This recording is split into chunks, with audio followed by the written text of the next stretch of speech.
Self insert मुख्य किरदार लगभग हर इसेकाई और स्लाइस ऑफ लाइफ एनीमे का आधार है। हर एक सीजन में एनीमे इंडस्ट्री में हमें एक नया सेल्फ इंसर्ट मुख्य किरदार बतौर नायक देखने को मिलता है। वैसे भी एक सेल्फ इंसर्ट मुख्य किरदार जानबूझकर फीका और सामान्य बनाया जाता है ताकि दर्शक खुद को नायक में देख सकें। सेल्फ इंसर्ट मुख्य किरदारों के कुछ प्रसिद्ध उदाहरण जो मुझे पता हैं वे हैं in under world with my smartphone के टोया मोचिजुकी, इन्फिनिट स्ट्राटोस के इचिका ओरिमुरा और हम स्वॉर्ड आर्ट ऑनलाइन के एकमात्र किरीटो को कैसे भूल सकते हैं। अक्सर उन्हें ही एनीमे में सेल्फ इंसर्ट मुख्य किरदारों के बढ़ने का श्रेय दिया जाता है। आगे बढ़ते हैं। सेल्फ इंसर्ट मुख्य किरदार आमतौर पर पुरुष होते हैं। उनकी शक्ल औसत होती है और बाल काले। वे दुश्मनों से लड़ने में बहुत माहिर होते हैं। आखिर में किसी न किसी वजह से वे अपनी दुनिया की सभी महिला किरदारों को बहुत आकर्षक लगते हैं। व्यक्तिगत रूप से मुझे लगता है कि यह ट्रोप थोड़ा उबाऊ है क्योंकि इसमें न कोई व्यक्तित्व दिखता है न किरदार के विकास की गुंजाइश होती है। मूर्ख मुख्य किरदार। जब आपके पास ताकत है तो दिमाग की क्या जरूरत। मूर्ख मुख्य किरदार आमतौर पर शोनन एनिमे में पाए जाते हैं। वे आमतौर पर अपनी बुद्धि की कमी को अपने उत्साह, दृढ़ संकल्प और जबरदस्त ताकत से पूरा कर देते हैं। मूर्ख मुख्य किरदारों के कुछ प्रसिद्ध उदाहरण हैं नारुतो उजुमाकी, नारुतो से, Monkey D, Luffy One Piece से और हम दिग्गज को कैसे भूल सकते हैं, सोन गोकू ड्रैगन बॉल से। वैसे अकिरा तोरियामा को श्रद्धांजलि।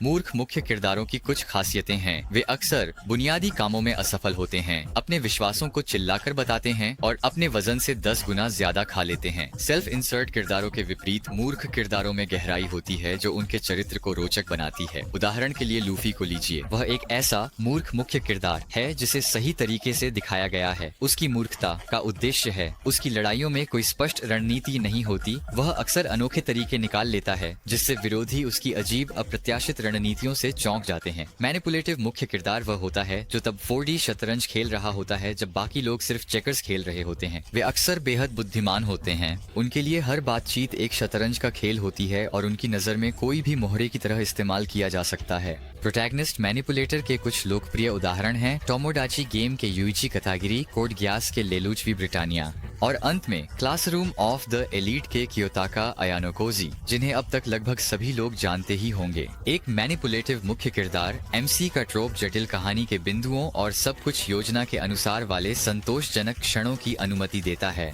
ये किरदार अक्सर खुद को ऐसी परिस्थितियों में पाते हैं जहां सारी मुश्किलें उनके खिलाफ होती हैं, लेकिन फिर भी वे किसी तरह जीत जाते हैं जिससे आप सोच में पड़ जाते हैं कि आखिर उन्होंने ये सब किया कैसे। अयानोकोजी एक मैनिपुलेटर का अच्छा उदाहरण है। बाहर से वह एक आम छात्र जैसा दिखता है लेकिन असल में वह उससे कहीं ज्यादा है। उसका अतीत कुछ ऐसा दिखता है। वह हमेशा अपने विरोधियों से कई कदम आगे रहता है और हर स्थिति के लिए उसके पास योजनाएं होती हैं। उसने अकेले ही क्लास डी, जो सालों से सबसे खराब क्लास थी, को कुछ ही महीनों में क्लास सी के सामने ला खड़ा किया। क्लास डी की हर एक जीत के पीछे वही था और किसी को भी यह पता नहीं था कि इसके लिए वही जिम्मेदार है। जब रयुएन ने अयानोकोजी का सामना किया तो उसे लगा कि वह बस एक कमजोर लड़का है, लेकिन जब असली लड़ाई का समय आया तो वह और उसके साथी पूरी तरह से हार गए। इस वीडियो को आगे बढ़ाने से पहले मैं बस इतना कहना चाहता हूँ कि हम अनडॉट सब्सक्राइबर्स के बहुत करीब हैं। अगर आप लोग मेरे चैनल को सब्सक्राइब कर लें तो मेरे लिए बहुत बड़ी बात होगी, तो कृपया जरूर करें। शांतिवादी मुख्य पात्र वह होता है जो हिंसा को नकारता है और हमेशा शांतिपूर्ण समाधान ढूंढता है, अक्सर अपने हिंसक अतीत या माहौल के विपरीत। इसके कुछ उदाहरण हैं थॉरफिन विनलैंड सागा से, वॉच द स्टैम्पीड ट्राइगन से और अंत में एंग अवतार दी लास्ट एयरबेंडर से। शांतिवादी पात्रों की खासियत यह कि वे हिंसा के खिलाफ मजबूत नैतिक आस्था रखते हैं। मैं तुम सबको मार डालूंगा से मैं भाग जाऊंगा तक थॉरफिन शांतिवाद का प्रतीक है। वर्षों तक हिंसक योद्धा रहने के बाद थॉरफिन ने कसम खाई कि वह किसी भी हाल में हिंसा नहीं करेगा। संघर्षों को हिंसा से सुलझाने के बजाय थॉरफिन मानता है कि संवाद और समझौते से शांतिपूर्ण समाधान ढूंढना बेहतर है। थॉरफिन का शांतिवाद इस एहसास से उपजा है कि हिंसा और अधिक हिंसा को जन्म देती है जो कभी न खत्म होने वाले चक्र में बदल जाती है। वह समझता है कि अपने हिंसक अतीत का सच्चा प्रायश्चित करने के लिए उसे जितना उसने नष्ट किया उससे अधिक रचना होगा और उसका अंतिम लक्ष्य एक ऐसा संसार बनाना है जो युद्ध और हिंसा से मुक्त हो। जैसा उसके दिवंगत पिता ने कहा था, एक सच्चे योद्धा को तलवार की जरूरत नहीं होती। यथार्थवादी मुख्य पात्र अपनी ताजगी भरी मानवता के कारण अलग नजर आता है। यह ट्रोप ऐसे नायकों को दिखाता है जो संघर्ष करते हैं, गलतियां करते हैं और वैसे वैसे ही बढ़ते हैं जैसे असल जिंदगी में लोग बढ़ते हैं। उदाहरण हैं Shinji, Evangelion, Okabe, Steins dot Gate, Denji, Chainsaw Man और अंत में सबारू, रीजीरो। सभी यथार्थवादी पात्रों में वे ही मुख्य विशेषताएं होती हैं जो उन्हें मानवीय महसूस कराती हैं। उनकी व्यक्तित्व में खामियां होती हैं, निर्णय में अपूर्णता होती है और आघात के प्रति यथार्थवादी भावनात्मक प्रतिक्रियाएं होती हैं। जब आप एक यथार्थवादी मुख्य पात्र को किरदार के रूप में बढ़ते देखते हैं तो आपको उपलब्धि का एहसास होता है, क्योंकि आप उन्हें कठिन परिस्थितियों में विश्वसनीय प्रतिक्रियाओं के साथ संघर्ष करते देखते हैं। रीजीरो के नात्सुकी सबारू यथार्थवादी मुख्य पात्र की छवि दर्शाते हैं। जब वह पहली बार खुद को फैंटेसी दुनिया में फंसा पाता है तो उसे न कोई चीट पावर मिलती है, न कोई देवी साथ होती है। वह अकेला था, उसके पास सिर्फ एक क्षमता थी, रिटर्न बाय डेथ। उसी के सहारे उसने संघर्ष किया। रीजीरो में सबारू को अपने कार्यों और शब्दों के लिए परिणाम भुगतने पड़ते हैं। सबारू ने कई मौतों का सामना किया और कहानी के कुछ हिस्सों में वह टूटकर अवसादग्रस्त हो गया। फिर भी सबारू एक व्यक्ति के रूप में आगे बढ़ने में सफल होता है। वह यह सीखता है कि अपनी क्षमता पर निर्भर न रहे, बल्कि खुद पर और दूसरों के साथ बने संबंधों पर भरोसा करे। यथार्थवादी मुख्य पात्र की छवि इस सूची में मेरी पसंदीदा है, क्योंकि यह एनीमे में सबसे बेहतरीन कहानी कहने की अनुमति देती है। संबंधित होने योग्य मुख्य पात्र बाकी नायकों से अलग दिखता है, क्योंकि वह दैनिक संघर्षों को बताता है। यह नायकों को दिखाता है जो उन्हीं परिचित बाधाओं, असुरक्षाओं और संघर्षों का सामना करते हैं जैसे लोग करते हैं। एक तरह से यह यथार्थवादी मुख्य पात्रों के समान ही है, क्योंकि दोनों में अच्छे चरित्र विकास को दर्शाया गया है। संबंधित होने योग्य मुख्य पात्रों के कुछ उदाहरण जो मुझे मिले वे हैं बोची द रॉक की हितोरी गोटो और बॉटम टियर कैरेक्टर टोमोजाकी कुन के टोमोजाकी। इन पात्रों में यथार्थवादी व्यक्तिगत संघर्ष और संबंधित डर व आकांक्षाएं होती हैं। बोची सामाजिक चिंता से जूझती है जो उसे एक संगीतकार और बैंड सदस्य बनने के सपने से रोकती है। सामाजिक चिंता और संगीत का जुनून ये दोनों आम बातें हैं जो किसी के पास असल जिंदगी में हो सकती हैं, लेकिन अंततः वह इन डर को पार कर लेती है। धीरे धीरे आत्मविश्वास बढ़ाकर वह करीबी दोस्तियां बना पाती है और अपने सपनों का पीछा कर पाती है। उसके द्वारा झेली गई हर असफलता, उसकी हर छोटी जीत, सब कुछ बिल्कुल असली सा महसूस होता है। अपने कंफर्ट जोन से बाहर निकलकर अपने सपनों का पीछा करना,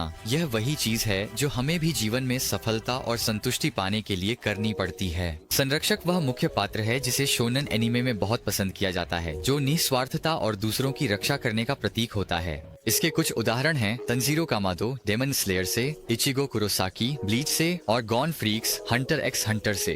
इन किरदारों में न्याय की गहरी भावना, सहानुभूति और दूसरों के लिए खुद को बलिदान करने की इच्छा होती है। भले ही मैंने ब्लीच ज्यादा नहीं देखा है, लेकिन इचिगो कुरोसाकी संरक्षक की दुनिया को पूरी तरह दर्शाता है। उसकी मुख्य प्रेरणा अपने परिवार और दोस्तों की रक्षा करना है। मुझे पूरा यकीन है कि पूरी सीरीज में इचिगो की सभी मुख्य लड़ाइयाँ किसी न किसी को बचाने या उसकी रक्षा करने के लिए ही होती हैं। वह बार बार खुद को और मजबूत बनाने की कोशिश करता है ताकि वह अपने प्रियजनों की रक्षा कर सके। शहीद मुख्य पात्र संरक्षक के समान होता है, लेकिन इसमें थोड़ा फर्क होता है। वे आत्म बलिदान को चरम सीमा तक ले जाते हैं, अक्सर किसी बड़े उद्देश्य के लिए मृत्यु या कष्ट को गले लगाने के लिए तैयार रहते हैं। इस भूमिका को निभाने वाले कुछ उदाहरण हैं कोड ग्यास के लेलूच, मडोका मैगिका की मडोका और अंत में फेट जीरो के कृत्सुगु। पूरे फेट जीरो एनिमे में कृत्सुगु नैतिक दुविधा ट्रॉली समस्या का सामना करता है। मुझे यकीन है आपने इसके बारे में पहले सुना होगा। इस समस्या में कुछ लोगों या बहुतों को मारने के बीच चुनाव करना होता है। पूरी सीरीज में हम देखते हैं कि कृत्सुगु अपनी इच्छा पूरी करने के लिए होली ग्रेल की खोज में भयानक कृत्य करता है, लेकिन जब वह अंत तक पहुंचता है तो वह असंभव हो जाता है। उसने सच में एक विचार के लिए सब कुछ बलिदान कर दिया। वह ऐसा व्यक्ति है जो एक असंभव आदर्श की खोज में अपनी आत्मा तक का बलिदान कर देता है। एक एंटी हीरो मुख्य पात्र वह व्यक्ति होता है जिसमें पारंपरिक नायक जैसी खूबियां नहीं होती और जो अक्सर अपने लक्ष्य को पाने के लिए नैतिक रूप से संदिग्ध तरीकों का इस्तेमाल करता है। इसके कुछ उदाहरण हैं लेलूच वी ब्रिटानिया, लाइट यागामी और एरेन येगर। एंटी हीरो मुख्य पात्रों की विशेषता उनकी जटिल नैतिकता होती है, जो अक्सर महान उद्देश्यों को पाने के लिए संदिग्ध साधनों का उपयोग करते हैं। आमतौर पर उनमें न्याय की गहरी भावना होती है, लेकिन उनके तरीके निर्दयी या चालाक हो सकते हैं। इन पात्रों की अक्सर दर्दनाक पृष्ठभूमि होती है जो उनके कार्यों को प्रेरित करती है और उनके उद्देश्यों को उचित ठहराती है। वे अक्सर दुश्मनों और साथियों दोनों से टकराते हैं, जिससे कहानी में जबरदस्त तनाव पैदा होता है। लेलूच अपने प्रतिशोध और दुनिया में बदलाव की खोज के माध्यम से एंटी हीरो के आदर्श रूप को दर्शाता है। वह अपने ज्ञास और रणनीतिक प्रतिभा का उपयोग करके साथियों और दुश्मनों दोनों को नियंत्रित करता है और अपने लक्ष्य की प्राप्ति में कई लोगों की मौत का कारण बनता है। लेकिन लेलूच सिर्फ कोई दुष्ट पात्र नहीं है। वह अपने प्रियजनों की बहुत परवाह करता है और उन्हें बचाने के लिए कुछ भी कर सकता है, चाहे इसके लिए उसे सबसे बड़ा खलनायक ही क्यों न बनना पड़े। एक चूनीबियो मुख्य पात्र वह नायक होता है जो भव्य भ्रांतियों में लिप्त रहता है और अक्सर अपनी कल्पित महत्ता या क्षमताओं के आधार पर जटिल परिदृश्यों को निभाता है। कुछ उदाहरणों में सिड कागेनो, युता तोगाशी या जिरैया एंडो शामिल हैं। चूनीबियो मुख्य पात्रों की पहचान उनकी जीवंत कल्पनाओं और अपने बारे में जटिल कल्पनाएं गढ़ने की प्रवृत्ति से होती है। सिड चूनीबियो आदर्श का एक उत्तम उदाहरण है। वह चूनी के मामले में इसे एक नए स्तर पर ले जाता है। सिड केवल अपने बारे में कल्पना ही नहीं करता, बल्कि वह अपनी कल्पना में ही जीता है। वह एक जटिल पृष्ठभूमि और गुप्त संगठन बनाता है और छिपे हुए मास्टरमाइंड की भूमिका निभाता है, भले ही कोई देख न रहा हो। गिगा चैड मुख्य पात्र लगभग हर क्षेत्र में शक्ति, आत्मविश्वास और करिश्मा की पराकाष्ठा का प्रतिनिधित्व करता है, जिसे अनोस वोल्डिगोड, अत्सु याशिबा और गोजो सतरु जैसे पात्रों में देखा जा सकता है। इन तीनों पात्रों को सबसे शक्तिशाली माना जा सकता है। वे अपनी शक्तियों को मानते हैं और इसे साबित कर सकते हैं। हर संघर्ष का सामना वे आसानी से नियंत्रित कर सकते हैं। इन पात्रों के पास आमतौर पर न्याय की भावना या व्यक्तिगत आचार संहिता होती है। हालांकि वे घमंडी लग सकते हैं, वे साथियों के प्रति दयालुता और योग्य विरोधियों के प्रति सम्मान दिखाते हैं। अनोज अपनी अपार जादुई शक्ति और अडिग आत्मविश्वास के माध्यम से गिगा चैड आदर्श का बेहतरीन उदाहरण है। एक बार ऐसा हुआ था जब वह एक किले पर हमला कर रहा था जो एक अजेय जादुई अवरोध से ढका हुआ था। बैरियर से निपटने के बजाय भाई ने बस उसे उठाया, किले और उसके अंदर मौजूद लोगों को बास्केटबॉल की तरह घुमा दिया, फिर उसे कहीं दूर फेंक दिया। और अकादमी में अपनी पहली ही लड़ाई में उसने सचमुच एक लड़के को बार बार मारकर फिर से जिंदा कर दिया, सिर्फ मजे के लिए, जो उस समय एक ऐसी जादुई क्षमता थी जिसके बारे में किसी को पता भी नहीं था कि ऐसा संभव है। हालांकि misfit of daemon king academy में कहानी कहने का स्तर सबसे अच्छा नहीं है, लेकिन अनोज सचमुच पूरे शो को अपने कंधों पर उठा लेता है। एक दृढ़ नायक वह होता है जो असाधारण मानसिक और शारीरिक मजबूती दिखाता है और बार बार असंभव लगने वाली बाधाओं और आघातों को पार करता है। ऐसे किरदारों में गट्स, हनाकी और हियाकिमारू शामिल हैं। ये किरदार आमतौर पर मुश्किलों, शारीरिक और भावनात्मक दर्द और असफलताओं का सामना करते हैं, फिर भी आगे बढ़ते हैं। गट्स अपने संकल्प और बरसर्क में दिखाई भयावहताओं से बचने की क्षमता के जरिए एक दृढ़ नायक का उदाहरण पेश करता है। उसने एक्लिप्स जैसी घटना को सहा, जहां उसने अपने सबसे अच्छे दोस्त का विश्वासघात और साथियों का नरसंहार देखा। अपने खिलाफ भारी मुश्किलों के बावजूद वह सब कुछ सहता है। एक अवसरवादी मुख्य किरदार वह होता है जो अपने फायदे को प्राथमिकता देता है और अपने आसपास की परिस्थितियों और लोगों का फायदा उठाता है। काजुमा मूल रूप से एक अवसरवादी नायक का आदर्श उदाहरण है, क्योंकि वह लगातार चालें चलता है और व्यक्तिगत लाभ के लिए दूसरों का शोषण करने के लिए हमेशा तैयार रहता है। कुछ खास उदाहरणों में शामिल है अपने पार्टी सदस्यों की क्षमताओं का असामान्य तरीकों से इस्तेमाल कर चुनौतियों को पार करना, डेप्थ सिस्टम का दुरुपयोग करके एक तरह से एक्वा को गुलाम बना लेना, डार्कनेस की मसोचिस्ट प्रवृत्तियों का युद्ध की स्थितियों में फायदा उठाना और सबसे प्रभावशाली रूप से क्वेस्ट्स और सामाजिक बातचीत में नियमों की खामियों और तकनीकी बातों का फायदा उठाना। जब भाई को मगरमच्छों से भरी झील को शुद्ध करने का काम सौंपा गया तो काजुमा ने उसे ऐसे तरीके से किया जिसकी किसी ने कल्पना भी नहीं की थी। उसने एक्वा को एक पिंजरे में धकेल दिया और उसे वहीं फेंक दिया। हॉट हेड एमसी वह नायक होता है जो अपने तेज गुस्से और आवेगी हरकतों के लिए जाना जाता है। अक्सर उनमें न्याय की गहरी भावना और व्यक्तिगत सिद्धांत होते हैं जो उनकी भावनात्मक प्रतिक्रियाओं को और भी भड़काते हैं। उदाहरण के लिए एडवर्ड एलरिक को ही ले लीजिए। उसे छोटा कहने पर उसकी विस्फोटक प्रतिक्रियाएं अक्सर मजेदार झगड़ों में बदल जाती हैं। एडवर्ड खतरनाक परिस्थितियों में बिना पूरी तरह परिणाम सोचे कूद पड़ता है, बस अपने भाई का शरीर वापस लाने के दृढ़ संकल्प से प्रेरित होकर। डाउनबैड एमसी वह नायक होता है जिसे प्रबल रोमांटिक या यौन इच्छाएं प्रेरित करती हैं, जो अक्सर मजेदार हरकतों और अजीब परिस्थितियों का कारण बनती हैं। हाई स्कूल DxD के हिस्से में यह विशेषता सबसे ज्यादा दिखती है, क्योंकि उसका उद्देश्य हरेम किंग बनना है, जो उसकी कई हरकतों और फैसलों को प्रेरित करता है। अगर आपको यह पसंद आया हो तो लाइक और सब्सक्राइब जरूर करें ताकि मैं ऐसे और कंटेंट बना सकूं।